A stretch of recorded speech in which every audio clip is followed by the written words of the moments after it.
Day mga kaenggi, Kuya Mike. Alright.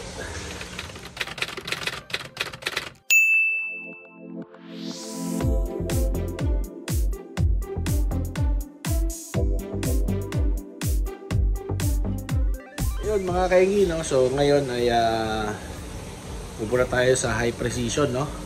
At magpapa-check up tayo ng ating blood works para bago matapos ang taon ay malaman natin kung ano mga gagawin natin for next year, no? Alright. Ito pa rin yung ating service, no? Ayan, may headlight na siya, no? At baba na yung menor niya ngayon, no? Alright. Nga pala si Sam, no? So kung di nyo pa napanood yung ating vlogmas, no? Panoorin nyo na yung ating vlogmas kay Sam, yung ating Super Red RDC Arwana. Alright.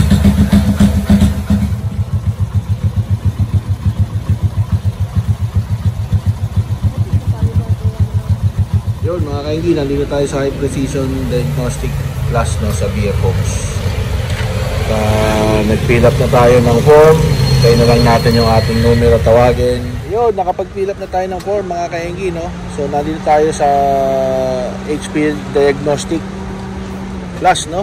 Along Aguirre Avenue to mga kainggi, no. Yan, Aguirre. Yun. Tapos dito. Yun, so yun yung 75th, no? Alright. So doon natin pinag yung ating service, ayun, no? So meron pa siyang bubog. Alright.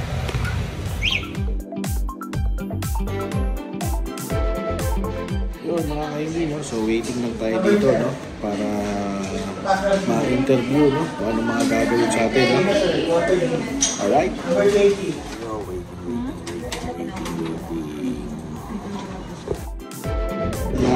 Pina-add natin yung sa ating liver, no? At hindi sa cover ng ating card. Kaya magbabayad na lang tayo, no? Total na nila na rin naman tayo. Alright. Hindi naubos ng tao, no? Napaka walang kwento ng Cocolite talaga, no? At walang sumasagot. Yun mga kainggi, no? Sobrang disappointed, no? So I ended up just paying instead of using the card, no? Definitely will make a complaint, no? Sa aming HR, no? Baka walang kwento talaga na itong card natin. Right. Mga kainggi, no? Tapos na tayo dito sa High Precision, no? So nung nagbayad ako, wala pang 10 minutes ay tapos na agad ako, no?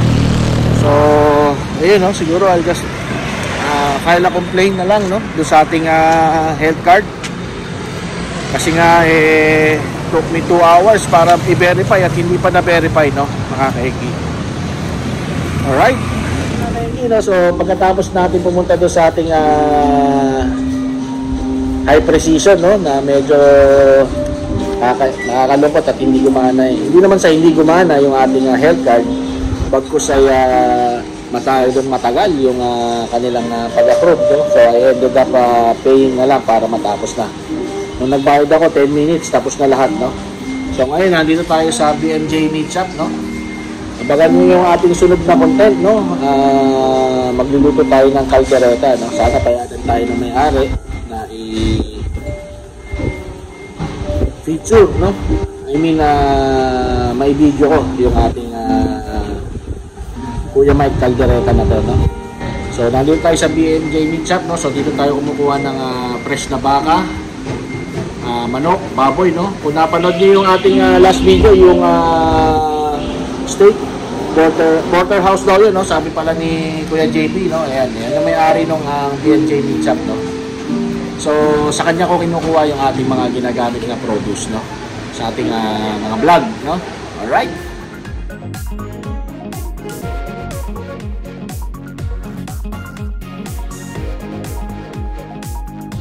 So, si BMJ Meat Shop, no? Meron din siya mga ibang negosyo pa, no? Nagluluto siya ng crispy pata tsaka crispy manok. Meron din siyang kapihan, no? Tsaka inihaw. Yan! Yun, mga kainggi, no? So, ito na yung mga ating napamili, no? Yan. At magluluto na tayo. Abangan nyo sa ating susunod na vlog, no? yung ating beef caldereta. Alright! Yun mga kainggi, salamat at sinamahan nyo ako doon sa aking pagbili ng ingredients, no? At pagpunta doon sa High Precision, no? At hoping and praying na sana maging maganda po yung resulta ng ating Bloodworks, no? Alright? So, kung nagustuhan nyo itong video na to, please consider subscribing, like and share na rin, no? Para mas dumami pa tayo dito sa ating community. Alright. So, yun mga kainggi. Alam na this. Bye-bye. Alright. So, tuloy-tuloy lang po ang ating vlogmas, no? Salamat at patuloy kayong sumusuporta dyan, no? Alright. Thank you, thank you.